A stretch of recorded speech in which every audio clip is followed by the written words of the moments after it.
BJP की तरफ से प्रत्याशियों की ये पहली जो लिस्ट है वो इस वक्त जारी कर दी गई है और 2024 के संग्राम में ये पहली विजय है उन प्रत्याशियों के लिए जो टिकट के इस पूरे रण के लिए लड़ाई लड़ रहे थे। बीजेपी ने जारी कर दी है अपनी पहली लिस्ट और ये तमाम प्रत्याशियों के नाम यहाँ पर हम आपको एक एक करके दिखा रहे हैं। आजमगढ़ से दिनेश लाल निरहुआ उम्मीदवार बनाए गए। इसके साथ ही कूच बिहार से निशित प्रमाणिक को टिकट दिया गया है। अमेठी से स्मृति ईरानी बीजेपी की उम्मीदवार बनाई गई है। खुद प्रधानमंत्री मोदी का नाम इसमें शुमार है इस लिस्ट में। वाराणसी से वो चुनाव लड़ेंगे। पहली लिस्ट में 195 उम्मीदवारों के नाम का ऐलान किया गया है। बीजेपी की तरफ से यहां प्रेस कॉन्फ्रेंस की गई है और सारी डिटेल भारत 24 पर हम आपको दिखा रहे हैं। एक एक उम्मीदवारों का नाम हम आपको जो उस लिस्ट में मौजूद है वो दिखा रहे हैं।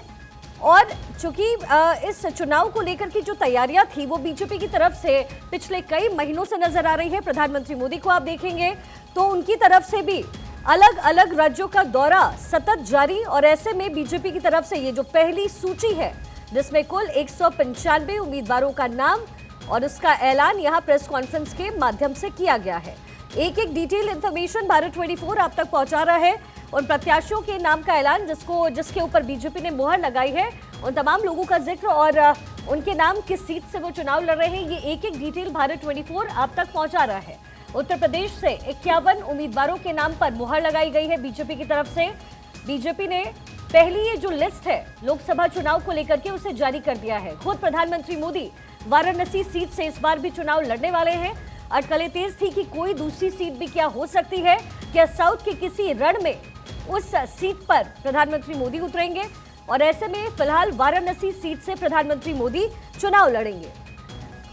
अक्षय मेरे सहयोगी मेरे साथ कनेक्ट हो गए। अक्षय, कुल 195 उम्मीदवारों के नाम का ऐलान हो गया है। क्या कुछ बातें निकल करके सामने आ रही है? डिटेल इन्फॉर्मेशन अगर जानने की कोशिश करें, एक एक इन्फॉर्मेशन आप पहुंचाइए। बीजेपी खेमे में इस समय कैसी हलचल? देखिए, बड़ी हलचल है और साफ तौर पर है कि लगभग 195 उम्मीदवारों की घोषणा ये बताती है और जिसमें कि पूर्व केंद्रीय मंत्री भी कुछ हैं, इसके अलावा कुछ नए कैंडिडेट्स भी हैं। सबसे बड़ी बात ये है कि 47 नए युवा चेहरों को भी मौका इसमें दिया गया है। 27 एससी वर्ग के लोगों को मौका दिया गया है। कुछ हालांकि इसमें सांसद इसमें वर्तमान में सांसद भी हैं जिसमें कि यूपी से जैसी उम्मीद जताई जा रही थी वैसा कुछ देखने को नहीं मिला है। लगभग वही रिपीट सांसद हो रहे हैं, चाहे साक्षी महाराज की बात की जाए। हालांकि सत्यदेव पचौरी का जरूर नाम नहीं है। इसके अलावा पीलीभीत से जिसकी भी घोषणा नहीं की गई है, वरुण गांधी वहाँ से सांसद हैं। साफ तौर पर है कि लखीमपुर खीरी से एक बार फिर से जो गृह राज्य मंत्री हैं अजय कुमार टेनी, उनको मौका दिया गया है। भोले सिंह को मौका दिया गया है बुलंदशहर से। मिश्रिख सीतापुर से राजेश वर्मा एक बार फिर से चुनाव लड़ेंगे। कह सकते हैं कि इस लिस्ट में युवा चेहरों के साथ साथ अनुभव भी है और प्रधानमंत्री नरेंद्र मोदी एक बार फिर से वाराणसी से चुनाव लड़ने जा रहे हैं। राजनाथ सिंह को लखनऊ से एक बार फिर से उतारा गया है। इसके अलावा अगर केंद्रीय मंत्री की बात करें तो साध्वी निरंजन ज्योति को भी फतेहपुर से टिकट दिया गया है। एसपी सिंह बघेल आगरा से एक बार फिर से चुनाव लड़ने जा रहे हैं शिखा। और साफ तौर पर है कि कौशल किशोर जो कि मोहनलालगंज से सांसद हैं, केंद्रीय राज्य मंत्री हैं, उनको भी यहाँ पर मौका दिया गया है। बीजेपी ने कोशिश की है कि युवा चेहरों के साथ साथ महिलाओं को भी टिकट में भागीदारी मिल सके। और आपने देखा होगा कि पहले से फोकस अक्षय बहुत क्लियर था बीजेपी का कि महिलाओं की भागीदारी होनी चाहिए, महिलाओं के साथ युवा वोटर्स पर फोकस रहेगा। ऐसा नहीं है कि जो सांसद पहले से लड़ते रहे उन पे फोकस रहेगा। और चूंकि इस बार 2024 के रण में जो डिसीजन है ये पहला डिसीजन है जो बीजेपी की तरफ से लिया गया है। उम्मीदवारों के नाम का ऐलान इस वक्त किया गया है। अखिलेश सोलंकी भोपाल से मेरे साथ जुड़ गए हैं। अखिलेश, कौन कौन सी वो सीटें जिस पर दावेदारी प्रबल रही, जिसकी उम्मीद थी, और क्या कुछ खेमा इस वक्त वहां पर, कैसी हलचल है? देखिए शिखा, जो एक्सपेक्टेड लाइन थी उसी लाइन पर चीजें हुई हैं। शिवराज सिंह चौहान चुनाव लड़ेंगे इस बात के पूरे संकेत थे और उनकी जो परंपरागत सीट है विदिशा, वहीं से वो चुनाव लड़ेंगे। इसके अलावा ज्योतिरादित्य सिंधिया जो हैं वो अब गुना से चुनाव लड़ेंगे, यानी कि जो दो मौजूदा सांसद हैं उनके टिकट काटे गए बड़े नेताओं के लिए। भोपाल एक चौंकाने वाला है क्योंकि साध्वी प्रज्ञा ने दिग्विजय सिंह को पिछले चुनाव में बहुत बड़े मार्जिन से हराया था, लेकिन उनकी बयानबाजी लगातार हुई थी और आपने सुना था कि प्रधानमंत्री ने कहा था कि मैं मन से माफ कभी नहीं कर पाऊंगा। और जब टिकट देने का वक्त आया तो साध्वी प्रज्ञा का टिकट काटा गया है। आलोक शर्मा को यहां से उम्मीदवार बनाया गया, जो शिवराज के बेहद करीबी हैं। तो शिवराज सिंह चौहान ने अपने करीबियों को टिकट दिलाया। भरत सिंह कुशवाहा, जो कि शिवराज सरकार में मंत्री हुआ करते थे, उनको सांसद का टिकट मिला है।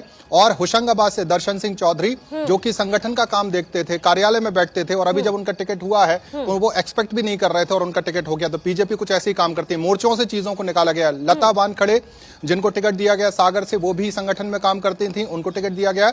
तो पार्टी ने ज्यादातर मौजूदा चेहरों को रिपीट भी किया और जो चेहरे बदले भी गए, तो जो पहले कभी सांसद रहे, चाहे विदिशा से लगातार सांसद रहे शिवराज सिंह चौहान, उनको टिकट दिया।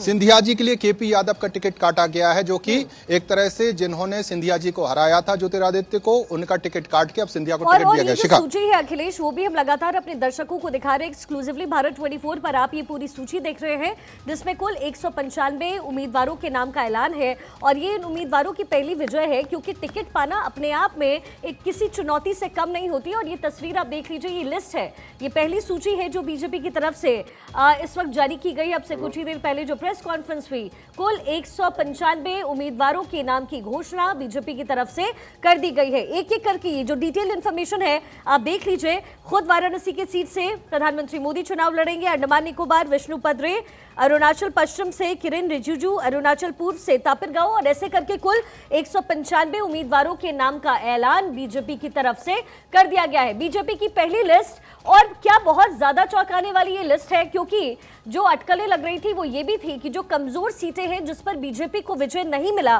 पिछले चुनाव में, 2019 के लोकसभा चुनाव में, पहले उन सीटों का ही ऐलान होगा। ये भी कयास लगाए जा रहे थे कि इस पहली सूची में जो दिग्गज नेता हैं उन लोगों के नाम का ऐलान होगा, जिसमें खुद प्रधानमंत्री मोदी होंगे, खुद गृह मंत्री अमित शाह होंगे, वैसा ही हुआ राजनाथ सिंह। ये तमाम लोग इस 95 लोगों के नाम में शामिल हैं। इस लिस्ट में उनका नाम इस वक्त है।